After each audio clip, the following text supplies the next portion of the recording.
kehancuran hatinya. Dan keselamatan manusia tergantung pada keselamatan hatinya. Mudah-mudahan yang duduk di majelis ini orang-orang yang Allah beri hati yang selamat. Mudah-mudahan semua yang duduk di majelis ini orang-orang yang Allah sinari hatinya. Amin. Subhanallah.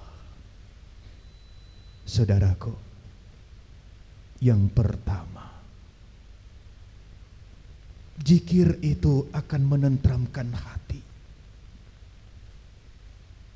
Berzikirlah kamu di mana saja, kapan saja, dengan siapa saja, ingat Allah. Barang siapa mengingat Allah di saat ramai, niscaya Allah akan mengingat dia di kala sendiri. Barang siapa ingat Allah di kala sehat, maka Allah akan ingat kepadanya di kala dia sakit.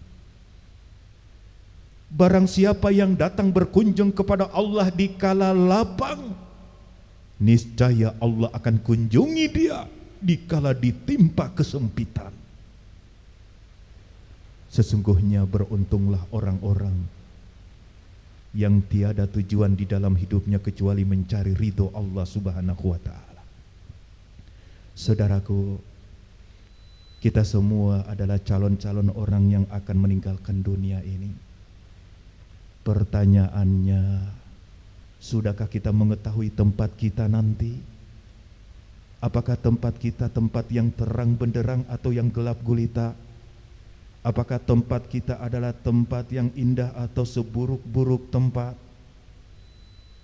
Al-mautu qablal maut. Matikan dirimu sebelum datang ajalmu. Matikan dirimu sebelum datang kematian, sebelum lonceng kematian memanggilmu, sebelum janji yang Allah tetapkan datang kepadamu, yang tidak ada penolong saat itu, tidak ada perlindungan ketika itu, kecuali orang-orang yang dirahmati Allah, kecuali orang-orang yang dinaungi Allah. Hari yang didustakan oleh orang-orang munafik, hari yang diingkari orang-orang fasik, hari yang diingkari orang-orang zindik. Itulah hari di mana semua wajah tertunduk takut kepada Allah. Hari di mana anak-anak terpisah dari ibunya, terpisah dari ayahnya. Hari yang tidak ada satu tutur kata pun yang terucap. Hari yang menentukan nasib baik buruknya manusia. Itulah yaumul qiyamah, hari yang akan kita datangi semua. Saudaraku, hari ini kita bisa tertawa, tetapi nanti ada saat kita hanya bisa menangis. Terutama ingat orang tua. Ya Allah, kasihani ibuku selama hidup. Tidak pernah aku sempat membahagiakan, kecuali menyakiti dan menyakiti. Ya Allah, sekarang mereka telah menghadapmu. Kami hanya bisa memandang potret. Kami hanya bisa menziarahi kubur. Ya Allah, andai kata kami mampu menghimpun 7 surga sekaligus, kami tidak akan bisa membayar jasa mereka, ketulusan mereka, keikhlasan mereka. Seburuk apapun keadaan mereka, sejelek apapun kondisinya, mereka tetap orang tua. Ya Allah, mereka adalah perpanjang tangan-Mu, mereka adalah ridho-Mu. Ya Allah, apa artinya pujian sanjungan jika kami tidak bisa membahagiakan orang tua kami? Apa artinya lantunan zikir? Apa artinya gemuruh tasbih? Apa artinya dakwah kalau orang tua kami kembali dengan kecewa? Apa arti semuanya? Ya Allah, apa arti dari semua itu Kalau orang tua satu-satunya saja tidak sempat kami hikmati, tidak sempat kami layani. Waduh ya Rob, jika bukan saat ini, kapan lagi kami meminta kepadamu? Tempatkanlah keduanya di tempat yang seindah di sisimu, di tempat yang seindah di sisimu ya Rob. Ya Allah, antara harap-harap cemas kami menyampaikan doa ini. Kami berharap karena Engkau Zat yang tidak pernah menyia-nyiakan setiap doa. Tetapi kami pun takut kalau doa ini tertolak ya Rob. Kalau doa ini tertolak, kalau ibadah ini tertolak, ini yang ada di dalam rasa ini ya Rob, harap-harap cemas kepadamu. Kami berharap karena Engkau yang menyampaikan untuk tidak berputus asa dari rahmat-Ku. Tetapi kami pun takut, Allah, jangan sampai kami tergolong orang yang rugi. Ya Allah, air mata ini adalah air mata-Mu. Tidak ada satupun milik kami, jasad milik-Mu, nyawa milik-Mu, hati milik-Mu, roh milik-Mu, rahasia milik-Mu. Ini 5 unsur yang ada pada diri manusia, 5 unsur yang menyatu dengan diri manusia, yang 5-5-nya milik-Mu, 5-5-nya kepunyaan-Mu. Tidak ada satupun milik kami ya Rob, tidak satupun kepunyaan kami. Saudaraku, jauhilah sifat sombong. Apa sih yang membuat kita sombong? Bukankah 5 unsur tadi semua itu digerakkan oleh satu kekuatan? Kita semua zikir, tetapi sejatinya yang zikir itu adalah Allah. Kita semua mengumandangkan tasbih, tetapi ada hakikatnya yang melakukan semua itu Allah. Kita pergi haji kelihatannya, tetapi sesungguhnya yang berangkat haji itu Allah. Kita tahajud kelihatannya, tapi hakikatnya yang melakukan itu Allah. Maka katakanlah kepada Allah, ya Allah, jika bukan karena diri-Mu, mana mungkin kami bisa bersimpuh.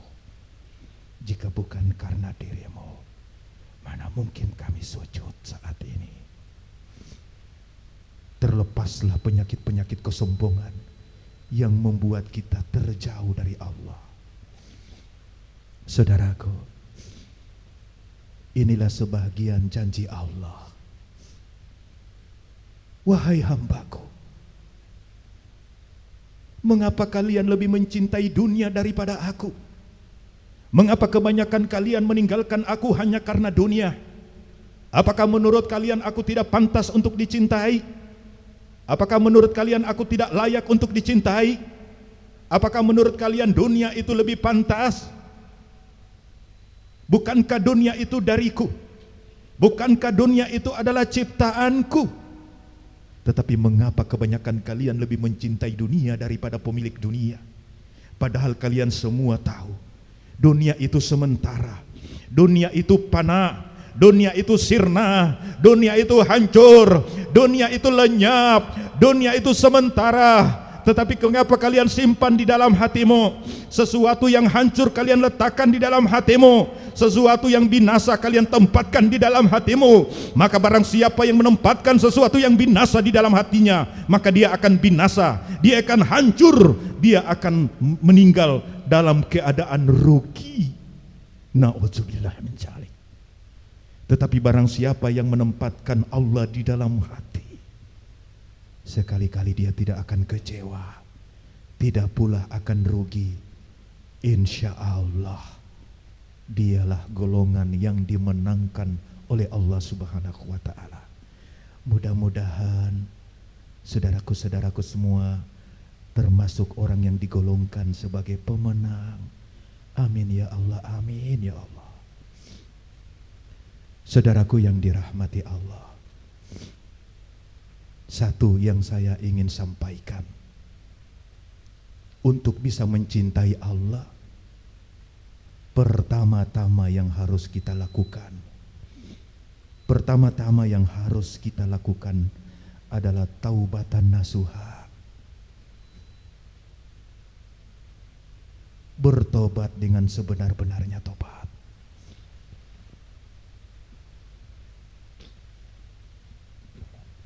Saudaraku, di dalam hadis qudsi Allah Subhanahu wa taala telah sampaikan, wahai hambaku, apabila kamu datang bertobat,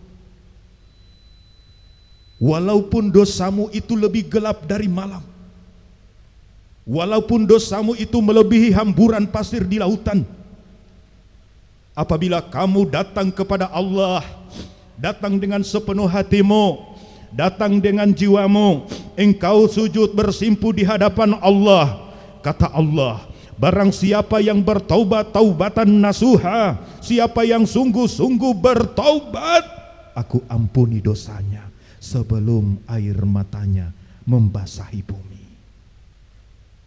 Subhanallah.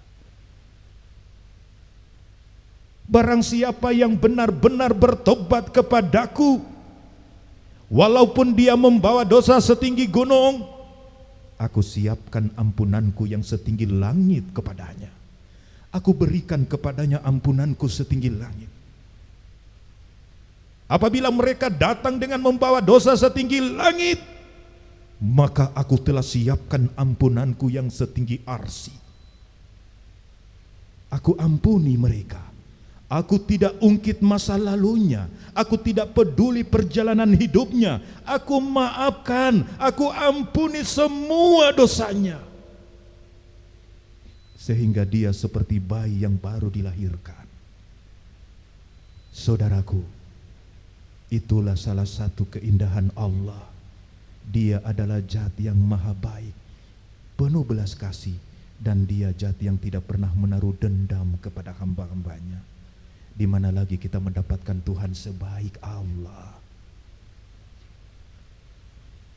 Saudaraku yang dirahmati dan sekaligus disayangi Allah, betapa banyak keindahan Allah yang tidak mungkin bisa kita sampaikan hanya dalam sehari. Tentu saudaraku setuju semua. Saudaraku, belajarlah untuk mencintai Allah. Minta kepada Allah kekuatan untuk bisa mencintai Allah. Ya Allah, penuhilah hatiku dengan cinta, penuhilah jiwaku dengan rindu. Apalah arti kehidupan ini tanpa cinta dan rindu? Saudaraku, ingat, ibadah apapun jika bukan karena cinta akan terasa berat. Kenapa hari ini banyak orang yang tidak sholat? Kenapa saat ini banyak kaum muslimin yang meninggalkan ibadah? Kenapa? Karena mereka tidak merasakan nikmat dalam ibadah itu. Kenapa mereka tidak merasakan nikmat? Karena ibadah mereka bukan didasari oleh cinta. Nabi Muhammad junjungan kita, beliau sepanjang malam sholat. Seseorang bertanya, mengapa Rasulullah kuat melakukan itu? Rasulullah pun menjawab, bila hatimu telah mencintai Tuhanmu melebihi apapun, maka semua kehidupan ini akan terasa indah. Jangankan nikmat, menghadapi ujian apapun, kehilangan orang yang dicintai, kehilangan jabatan, kehilangan harta, semua ujian akan terasa nikmat apabila hati telah mencintai Allah. Seseorang yang mencintai Allah berkata, aku merasa indah dalam keadaan senang ataupun susah, terasa indah bagiku, karena senang itu datang dari Allah, susah itu pun datang dari Allah. Apapun bentuknya, sepanjang itu datang dari Allah, alhamdulillah, aku terima dengan lapang dada dan aku terima dengan penuh rasa syukur. Saudaraku, masih ingat ketika pacaran dulu? Apapun yang diberikan oleh kekasih kita, tentu itu akan terasa indah. Setuju semua? Kita diberikan sapu tangan, walaupun sapu tangan itu 1 bulan tidak dicuci. Tapi karena yang ngasih, karena yang punya, orang yang disayangi, terasa indah. Betul tidak, saudaraku? Andai kata hubungan ini kembali, ya, kita jalin dengan Allah, terasa indah. Ini satu rahasia mengapa orang-orang soleh itu hidupnya tenang. Mengapa para ustadz, kiai, ulama itu tenang, nggak petantang potenteng. Beda sama kita, tenang ketika ada nikmat, tapi giliran Allah ambil nikmat, gelisahnya bukan main. Ada yang paling parah, ingat Allah nanti ada masalah. Ini penyakit kita barangkali. Baru ingat Allah kalau ditimpa masalah. Coba kalau tidak ada masalah, lupa Allah, lupa lagi Allah. Mudah-mudahan melalui majelis ini kita senantiasa ingat kepala Allah, baik dalam keadaan susah ataupun senang. Amin. Amin ya rabbal alamin. Lanjut daripada itu, saudaraku, orang-orang yang mencintai Allah diberikan ujian. Alhamdulillah, ini ujian datang dari Allah. Ada sepasang mata yang melihatku, sepasang mata sedang memandangku, sepasang mata sedang mengawasi gerak-geriku. Hari ini aku sedang menghadapi satu ujian, tapi aku akan bikin sepasang mata itu bangga. Aku akan buat sepasang mata itu kagum. Ketika datang ujian, itu kesempatan kita. Betul tidak? Terima kasih Tuhan, Engkau kirimkan ujian. Ini kesempatan emas. Aku tidak mau kesempatan ini hilang secara tiba-tiba. Aku tidak mau kesempatan ini lewat begitu saja. Alhamdulillah, sekarang giliranku. Diberikan kesempatan untuk menjadi wali Allah, diberikan kesempatan untuk menjadi orang yang dekat dengan Allah, diberikan kesempatan untuk mencintai Allah. Ketika datang ujian, katakanlah alhamdulillah. Menikmati manisnya madu biasa, tapi menikmati pahit empedu baru luar biasa. Bersyukur ketika diberi nikmat itu sudah biasa, semua orang juga mampu. Tetapi bersyukur ketika ditimpa ujian, tidak semua orang mampu. Betul tidak, saudaraku? Tersenyum kepada